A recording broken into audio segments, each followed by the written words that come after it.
Hello friends. இந்த வீடியோவில் நம்ம என்ன பார்க்க போறோம் அப்படின்னா, ஒரு ஸ்ட்ரிங்ல இருந்து எப்படி நம்பர்ஸை தனியாக ஸ்ப்ளிட் பண்ணி கொண்டு வருது அப்படிங்கிறதான் பார்க்க போகிறோம்.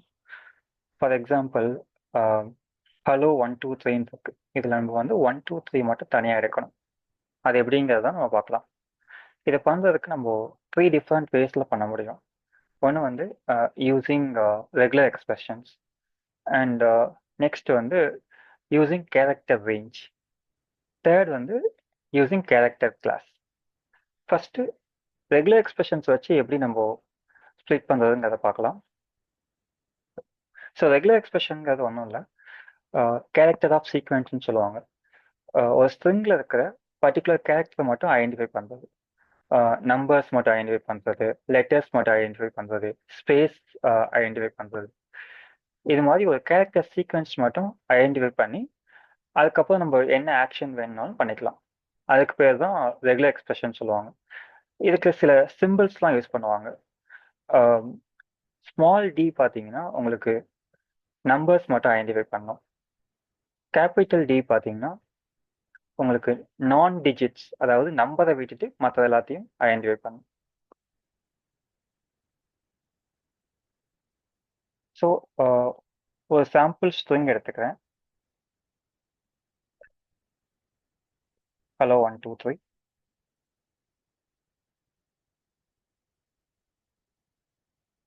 நான் இன்னொரு டெம்பரரி வேரியபிள் டிக்ளேர் பண்ணிக்கிறேன். அண்ட் முன்னாடியே சொன்ன மாதிரி நான் ரெகுலர் எக்ஸ்பிரஷன்ஸ் யூஸ் பண்ண போகிறேன். அதுக்காக நான் ரீப்ளேஸ் ஆல்னு ஒரு மெத்தட் யூஸ் பண்ண போகிறேன்.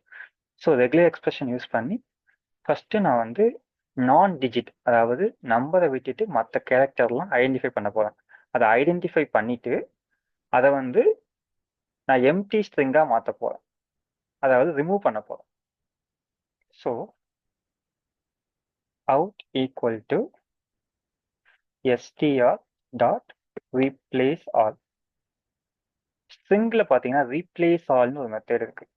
இந்த மெத்தட் என்ன பண்ணும் அப்படின்னா, நீங்கள் எந்த கேரக்டர் வேணாலும் வேற ஒரு கேரக்டராக மாற்றிக்கலாம், இல்லை மொத்தமாக ஒரு பர்டிகுலர் வேர்டையே நீங்கள் வந்து வேற ஒரு வேர்டாக மாற்றினாலும் மாற்றிக்கலாம். ஸோ அதே மாதிரி நான் என்ன பண்ண போகிறேன், ரெகுலர் எக்ஸ்பிரஷன் யூஸ் பண்ணி நான் வந்து நான் டிஜிட் கேரக்டரை ஐடென்டிஃபை பண்ண போகிறேன். அதை ஐடென்டிஃபை பண்ணுறதுக்கான எக்ஸ்பிரஷன் என்ன அப்படின்னு பார்த்தீங்கன்னா, பேக்வேர்ட்ஸ் லாஸ் யூஸ் பண்ணணும். Backward slash capital D plus. இந்த ரெகுலர் எக்ஸ்பிரஷன் தான் என்ன பண்ணணும்னா நான் டிஜிட் கேரக்டரை ஐடென்டிஃபை பண்ணும். இதை நான் ஐடென்டிஃபை பண்ணிட்டு நான் எப்படி ரீப்ளேஸ் பண்ண போகிறேன் அப்படின்னா எம்டி ஸ்ட்ரிங்காக ரீப்ளேஸ் பண்ண போகிறேன். ஸோ இப்படி பண்ணுறதுனால என்ன ஆகும்னா அந்த நான் டிஜிட் கேரக்டர் எல்லாம் ரிமூவ் ஆகிடும். ஓகேங்களா? ஸோ இப்போ நான் ரிமூவ் பண்ணிட்டு அதே அவுட்டுங்கிற வேரியபிள் நான் ஸ்டோர் பண்ணிடுறேன். இப்போ நான் பிரிண்ட் பண்ணி பார்க்க போகிறேன். ஸோ அவுட்டை பிரிண்ட் பண்ணுறேன்.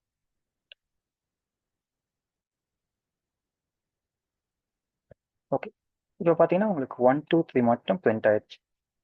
ஸோ அதாவது நான் டிஜிட் கேரக்டர் எல்லாமே ரிமூவ் ஆயிடுச்சு. ஓகே, அடுத்த வே என்னன்னு பார்த்தீங்கன்னா யூசிங் கேரக்டர் ரேஞ்ச்.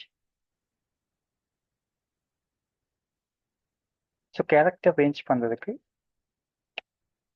நம்ம ஒரு ஃபார் லூப் யூஸ் பண்ணிக்கலாம். நான் இங்கே வந்து ஃபார் ஈச் யூஸ் பண்ணுறேன். உங்களுக்கு முன்னாடியே தெரியும், ஃபார் ஈச்னா கோலன் கொடுத்துக்கணும். கோலனுக்கு ரைட் சைடில் குரூப் ஆஃப் வேல்யூஸ் இருக்கணும். ஸோ இப்போது ஸ்ட்ரிங்குங்கிற சிங்கிள் வேல்யூ தான் இருக்குது. இப்போ நான் வந்து குரூப் ஆஃப் வேல்யூஸாக மாற்றணும் அப்படின்னா நான் வந்து அரேவாக கன்வெர்ட் பண்ணுறேன். STR dot to care array. இது வந்து ஒவ்வொரு கேரக்டரையும் தனித்தனியாக அரேல ஸ்டோர் பண்ணும். இப்போ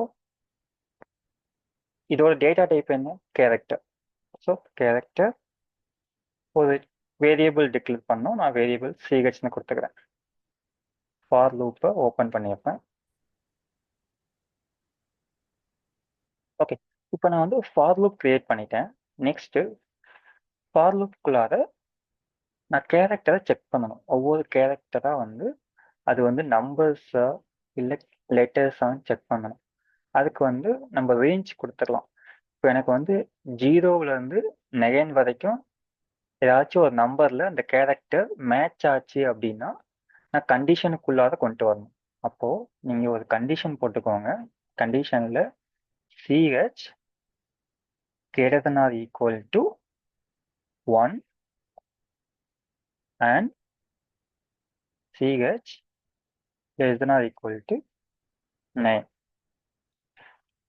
இந்த கண்டிஷன் மூலயமா நீங்க என்ன செக் பண்ண போறீங்க அப்படின்னா, நீங்க 1 கொடுக்க வேணாம், 0வே கொடுத்துருங்க. ஏன்னா 0வும் நம்பர்ஸ்ல வரும். ஸோ 0லேருந்தே செக் பண்ணிக்கோங்க. 0லேருந்து 9 வரைக்கும் உங்களோட கேரக்டர் மேட்ச் ஆச்சு அப்படின்னா, இல்ல 0வா இருக்கலாம், 1ஆ இருக்கலாம், 2ஆ இருக்கலாம், எதுவா வேணாலும் இருக்கலாம். ஸோ உங்க கேரக்டர் 0லேருந்து 9 வரைக்கும் ஏதாச்சும் ஒரு நம்பர் கூட மேட்ச் ஆச்சு அப்படின்னா, நீங்க இஃப் கண்டிஷனுக்கு உள்ளார கொண்டு வரீங்க. கொண்டு வந்துட்டு ஆல்ரெடி அவுட்டுங்கிற ஒரு வேரியபிள் டிக்ளேர் பண்ணியிருக்கோம். அது கூட நீங்க ஆட் பண்ணிக்கிறீங்க. Out equal to out plus CH. அவ்வளோதான். ஸோ இப்போ நம்ம ரன் பண்ணலாம். அவுட்டுங்கிறது பிரிண்ட் ஆகும். அவுட்டில் பிரிண்ட் ஆகும். ஓகே. உங்களுக்கு பார்த்தீங்கன்னா அந்த 1, 2, 3 மட்டும் தனியாக பிரிண்ட் ஆயிடுச்சு. இது எப்படி ஒர்க் ஆகுதுங்கிறத சொல்கிறேன். ஸோ இந்த ஃபார் லூப்பில் நம்ம கேரக்டர் அதே கொடுத்துருக்கோம். இது என்ன பண்ணும் அப்படின்னா, ஒவ்வொரு கேரக்டராக கொண்டு வரும். ஃபர்ஸ்ட் சிஹெச்சோட வேல்யூ ஹச்சா இருக்கும். ஸோ ஹச்சா இருக்கும்போது இந்த கண்டிஷன் செக் பண்ணோம். சிஹெச் வந்துட்டு 0 to 9க்குள்ளார இருக்கான்னு செக் பண்ணோம். இது வந்து ஹச்சா இருக்கு. அப்போ இந்த கண்டிஷன் ஃபெயில் ஆயிடும். அப்போ அவுட் இந்த கண்டிஷனுக்குள்ளேயே போகாது. நெக்ஸ்ட் அடுத்த ஐட்ரேஷன்ல போயிடும். அடுத்த ஐட்ரேஷன்ல என்னவா இருக்கும்? ஈயா இருக்கும். ஸோ ஈயும் இந்த கண்டிஷனை சாட்டிஸ்ஃபை பண்ணாது. அப்போ இதுவும் ஃபெயில் ஆயிடும். நெக்ஸ்ட் அப் டு ஓ வரைக்கும் இந்த கண்டிஷனை சாட்டிஸ்ஃபை பண்ணாது. எப்போ இது வந்து சிஹெச் ஒன்னா வருதோ, ஸோ அடுத்த கேரக்டர் வந்து 1 தான். அப்போ எப்போ 1ன்னு வருதோ அப்போ இந்த கண்டிஷன் சாட்டிஸ்ஃபை ஆகும், உள்ளார வரும். ஸோ உள்ளார வரும்போது என்ன நடக்கும்னா, ஆல்ரெடி அவுட்ல நம்ம என்ன கொடுத்துருக்கோம், டபுள் கோட்ஸ் மட்டும்தான் கொடுத்துருக்கோம். ஓகேவா? இப்போ நம்ம என்ன பண்றோம், ஆல்ரெடி இருக்க டபுள் கோட்ஸ் கூட நம்மளோட கேரக்டரை ஆட் பண்றோம். ஸோ 1ங்கிற கேரக்டரை ஆட் பண்றோம். Out equal to out plus CH. அப்போ என்ன நடக்கும் அப்படின்னா, ஆல்ரெடி நமக்கு வந்து டபுள் கோட்ஸ் இருக்கு. டபுள் கோட்ஸ் கூட 1 ஆட் பண்றோம். இதோட அவுட்புட் என்னவா இருக்கும்னா, ஜஸ்ட் 1 மட்டும் ஆட் ஆயிடும். ஸோ டபுள் கோட்ஸ்ங்கிறது எம்டியா தான் இருக்கு.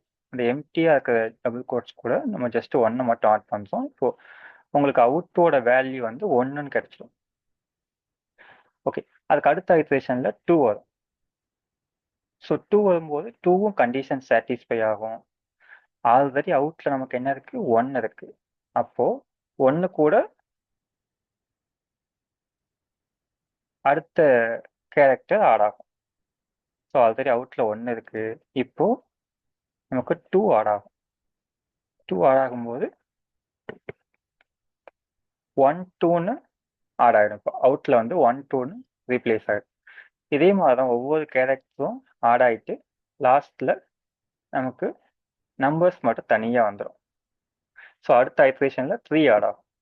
ஃபைனலாக உங்களுக்கு 1, 2, 3 மட்டும் பிரிண்ட் ஆயிடும். ஸோ இதுதான் வந்து கேரக்டரை வச்சு, கேரக்டர் ரேஞ்ச் வச்சு பண்றது. ஸோ அடுத்த கான்செப்ட் பார்த்தீங்கன்னா கேரக்டர் கிளாஸ்.